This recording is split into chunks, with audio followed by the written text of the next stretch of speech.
Imagine being born into the highest form of privilege and deciding to waste every last bit of it. This is the story of Prince Andrew, a man who is by far the greatest stain on the royal family's name. While his mother received titles of dignity and tradition, Andrew earned a very different set of titles. The media and public crowned him titles like Randy Andy and Air Miles Andy, names that stuck for decades and still follow him today. Those nicknames weren't jokes, and neither were the actions of Prince Andrew, so hang on tight, because by the end of this video, you will know why everyone truly hates Prince Andrew. In the 1980s, when Princess Diana was captivating the world, Andrew cultivated a reputation for arrogance. While Diana was praised as the people's princess, Andrew was mocked as the royal trash. Even his military career, which should have earned him respect, was overshadowed by his womanizing, cocky demeanor and sense of entitlement. He wasn't admired, he was ridiculed. The public loved gossip, and Andrew fed it daily. Stories of him chasing women, bragging about his conquests, and flaunting his royal privilege filled the papers.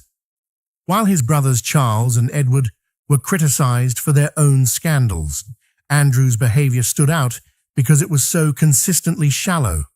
He wasn't discreet, he wasn't clever, and he wasn't respected. He was simply the clown prince of the family.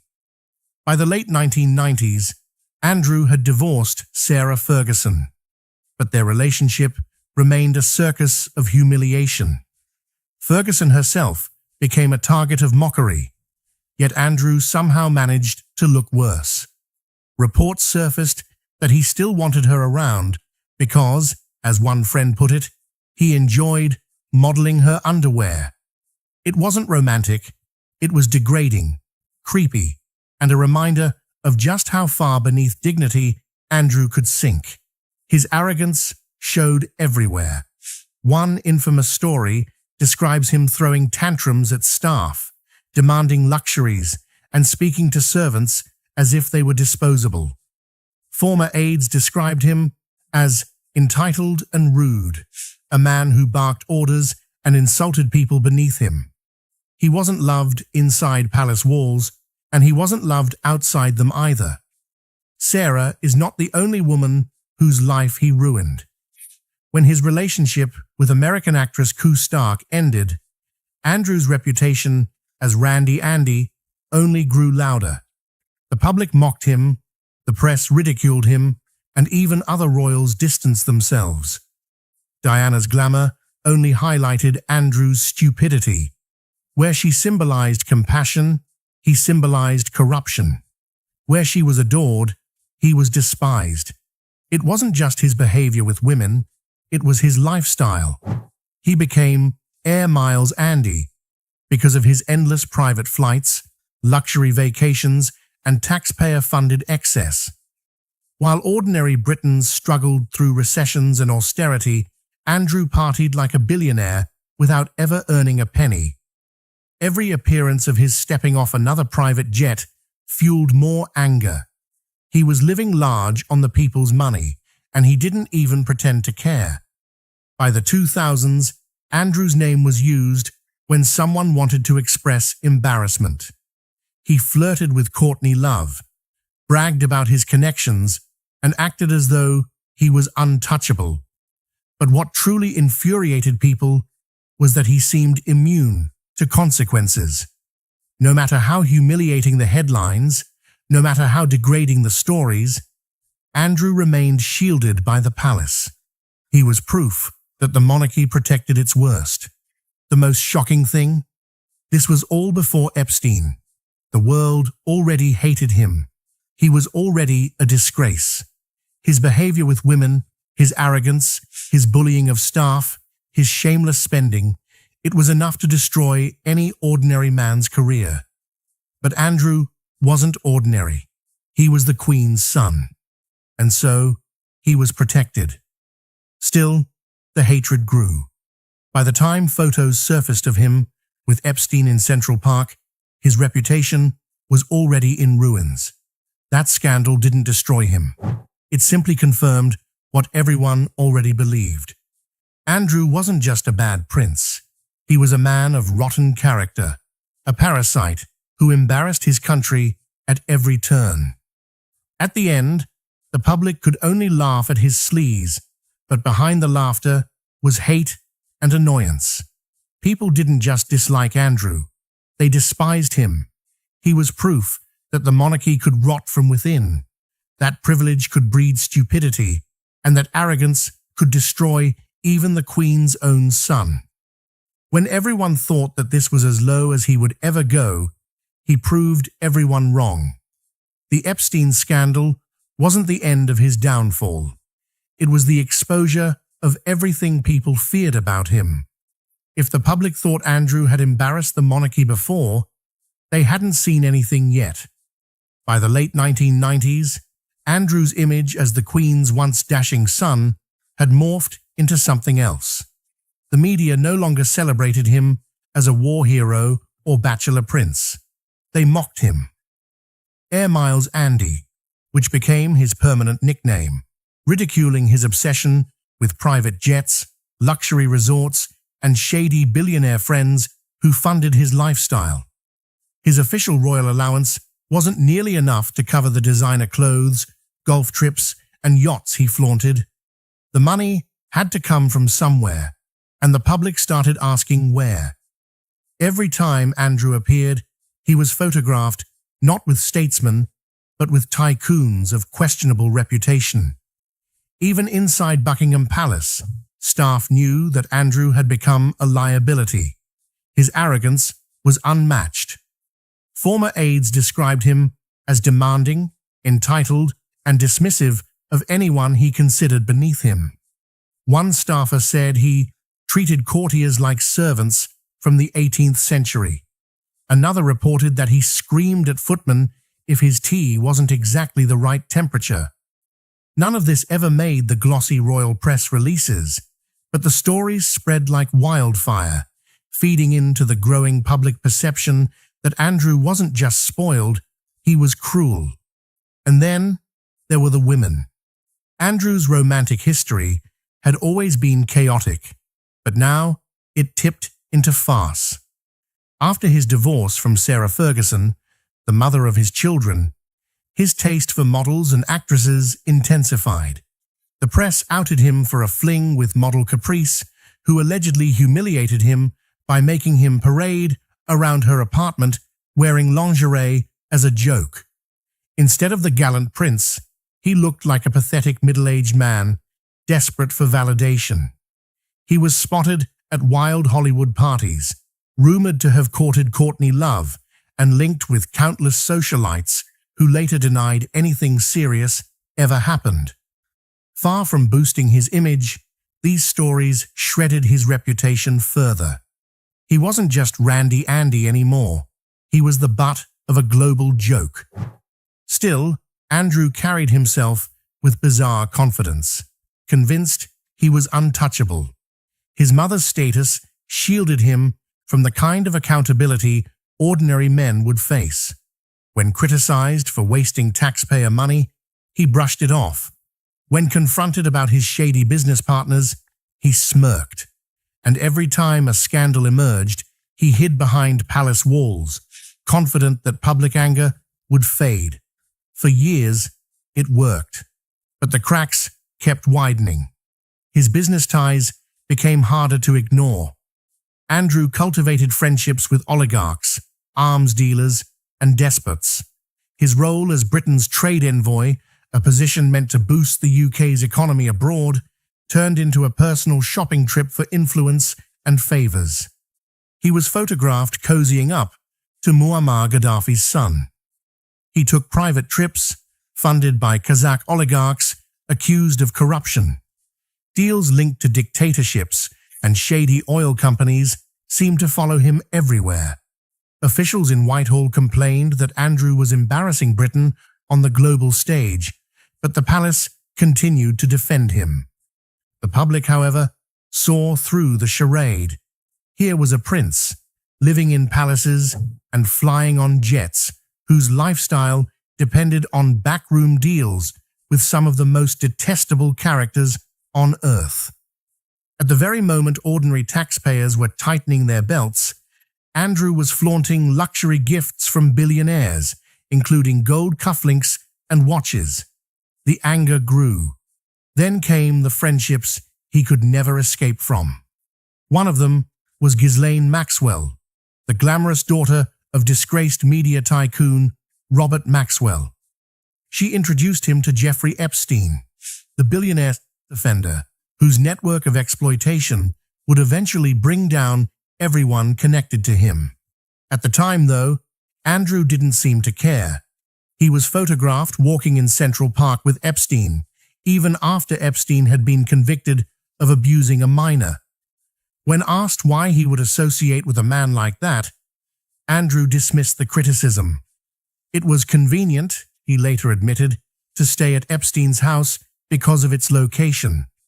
To the public, it sounded less like convenience and more like complicity. By the mid-2000s, Andrew's reputation was in free fall. The press hammered him as entitled, sleazy, and financially reckless. Former friends sold stories to tabloids, painting him as an egotistical man-child who bragged about his conquests and treated women as disposable. British taxpayers resented every penny spent on his security detail. Politicians whispered that the monarchy itself was endangered by his behavior. And then came the lawsuit. In 2015, Virginia Giuffre named Prince Andrew in court documents, accusing him of being one of the powerful men to whom Epstein trafficked her when she was a teenager. She alleged she had been forced to have with Andrew 3 times. Buckingham Palace immediately denied it, but the damage was irreversible. The photograph of Andrew with his arm around Giuffre's waist, Ghislaine Maxwell smiling in the background, became one of the most infamous royal images of all time. Andrew claimed he had no recollection of meeting her. Nobody believed him. This was no longer gossip or rumor. This was the monarchy being dragged into one of the most shocking scandals of modern times. And Andrew, once the Queen's favorite son, was now its weakest link. The walls were closing in, but Andrew still thought he could talk his way out of it. He agreed to a TV interview in 2019, hoping to clear his name. What he delivered instead was a public relations disaster so catastrophic that it destroyed whatever scraps of credibility he had left. But before we get to that humiliation, the full collapse, and the reasons why Britain and the world came to truly despise him, we need to see what happened behind those palace doors in the years leading up to his infamous no-sweat interview. Because the truth is, Andrew's downfall wasn't sudden. It was a long time coming. By 2011, Andrew had torched every ounce of credibility he once had. The newspapers no longer called him the dashing naval hero or the Queen's favorite son. He was not even worth calling Randy Andy. He was now something worse, a parasite. The media began to peel back his life of private jets, shady oligarchs, and alleged sex parties, and what they found was disgusting. First, there was his obsession with privilege. Andrew flaunted it like a spoiled teenager who never grew up. He loved helicopters, golf trips, and free villas. Reports revealed he spent taxpayers' money flying to golf tournaments in luxury, demanding the finest wine and expecting everyone to bow. When challenged, he brushed it off. The taxpayers love it, he once joked, thinking people adored funding his playboy lifestyle. They didn't. They were furious. Every paper shredded him for bleeding the country dry, while ordinary Brits tightened their belts during the financial crisis. Then came the Russians. Andrew had a taste for oil oligarchs, ex-KGB billionaires, and sleazy businessmen hiding fortunes offshore. In 2010, WikiLeaks exposed cables from US diplomats describing Andrew as arrogant, rude, and openly mocking government corruption investigations during meetings. He was caught swearing, boasting about friends in Kazakhstan, and defending shady contracts. He thought he was untouchable. In reality, he sounded like a drunken fool to every serious leader in the room. And still, that wasn't the bottom. That came when Jeffrey Epstein's name surfaced again, dragging Andrew straight into the swamp. The world saw the now infamous photo. A young Virginia Roberts, barely 17, standing with Prince Andrew, his arm wrapped around her bare waist, smiling like it was the best day of his life. Next to her, in the shadows, stood Ghislaine Maxwell, the woman accused of being Epstein's fixer. The photo spread everywhere. It wasn't a rumor anymore. It was evidence. Andrew denied it. First, he claimed he never met her. Then, when the photo was shoved in his face, he called it fake. But the girl was there. Maxwell was there. Everyone saw it. His denial only made him look pathetic. He insisted he had no recollection of ever meeting her. Convenient. His own friends weren't buying it. Even loyal staff called him out. Of course, he was at those parties he knew. How could he not? Then came the insult of all insults. Andrew actually said the photo might have been doctored. The public laughed him off. Experts confirmed the photo was real. The desperate excuses only buried him deeper. And then, the BBC interview. The single most humiliating moment of his life. Sitting stiff, sweaty, and smirking, Andrew tried to explain away years of rumors. He claimed he couldn't have slept with Virginia because he was at a Pizza Express in Woking. Pizza Express. That phrase would haunt him forever. He also denied sweating, literally denied sweating, because of a supposed medical condition. The world didn't believe a word. Social media tore him apart. Memes shredded him daily. In trying to clear his name, he destroyed it permanently. The BBC interview wasn't just bad, it was catastrophic. One of his own advisors described it as a car crash in slow motion. Within days, his sponsors dropped him, charities cut ties, and Buckingham Palace moved to silence him. His mother, the Queen, had no choice.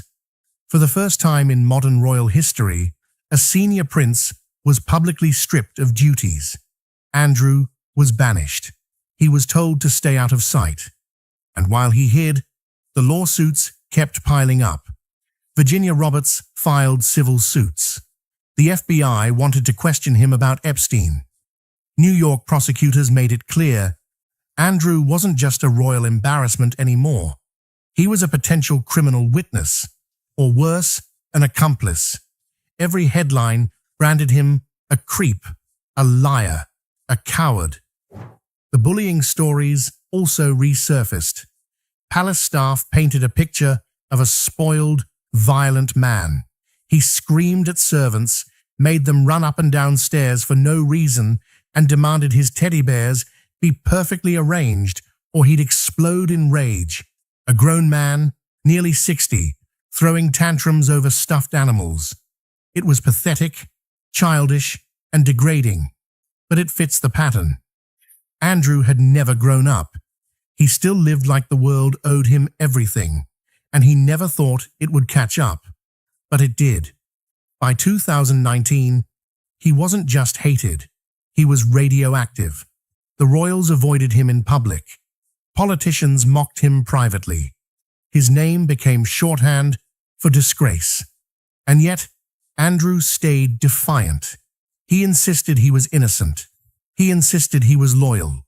He insisted the world was wrong, and he was the victim of lies. But the truth was clear. His arrogance had destroyed him. But this is not the end for him. Because even after Epstein, even after Pizza Express, even after losing his military titles and royal role, Prince Andrew would be tied to something even darker.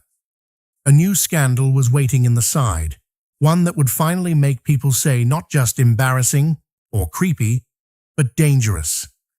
The final blow to Andrew's image wasn't just scandal, it was humiliation, layered upon humiliation. By the time the Queen died in 2022, Andrew's position within the royal family had collapsed to a point few could have predicted for the man once called the Queen's favorite son. He was stripped of all military titles, patronages, and public duties. The palace's statement was cold, clinical, and devastating. He would defend his case as a private citizen. Those words erased decades of carefully curated privilege in an instant. Behind palace walls, the mocking was even sharper. Prince Charles and Prince William were reported to be furious that Andrew had jeopardized the monarchy's credibility at a moment when it was already fragile. William allegedly called him a threat to the family, while Charles believed his brother's arrogance had endangered the crown itself. Their contempt leaked into the press in carefully chosen ways, making it clear that Andrew wasn't just an embarrassment, he was actively despised. But it was the settlement with Virginia Giuffre in February 2022 that sealed his fate. Andrew agreed to pay an estimated £12 million to avoid trial, though the palace insisted it wasn't taxpayer money. Yet the damage was irreversible. Here was a prince who claimed innocence, who said he would clear his name in court, but who instead wrote a check to silence the proceedings. To many, that payment looked like an admission. The public didn't forget his disastrous BBC interview where he insisted he couldn't sweat and that he was at a Pizza Express in Woking on the night of the alleged assault. That performance had already become a global punchline. The settlement confirmed the view that Andrew wasn't just out of touch, he was guilty of hiding behind privilege. What made things worse was his inability to read the room. Even after stepping back from public life, Andrew reportedly lobbied to regain his royal duties. He wanted his military titles restored. He wanted to walk in parades. He even pushed to appear in his naval uniform at the Queen's funeral. But William and Charles blocked every attempt. In the end, he appeared only briefly, walking silently behind his mother's coffin, while the world watched him stripped of honors. Crowds lining the procession were brutal. One heckler in Edinburgh shouted, "Andrew, you're a sick old man," before being dragged away. That moment captured exactly how the public felt. Not respect, not pity, but open disgust. The monarchy itself paid a price. Each time Andrew came to the surface, the questions about corruption, privilege, and unaccountability intensified. His scandals fed into wider criticism of the royal family, especially among younger generations who saw him as the embodiment of an outdated, elitist system. Polling consistently placed him as the most disliked royal, with favorability ratings plummeting below even the harshest critics of the monarchy. For many, Andrew was proof that the royal family protected itself at all costs, while ordinary people faced the full consequences of the law. And then came the humiliations that cut through his last defenses. The press revealed his disastrous finances, with stories of unpaid debts, shady business deals, and desperation behind palace doors. He had once been mocked as Air Miles Andy for jetting around the world, but now he was whispered about as a man dependent on handouts from his mother. When she died, the lifeline snapped.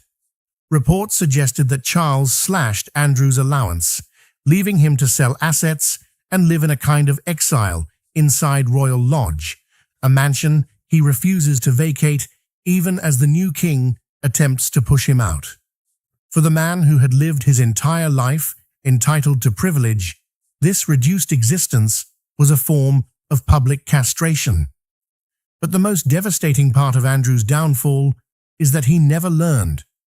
Unlike others who quietly faded away, he continued to believe he could stage a comeback. Even into 2023 and 2024, leaks from his camp suggested he hoped for rehabilitation. He dreamed of returning to public service. Yet every attempt to test the waters was met with outrage, headlines reminding the world of the scandal, and the ghost of Epstein looming over every mention of his name. The monarchy has moved on. The public has moved on.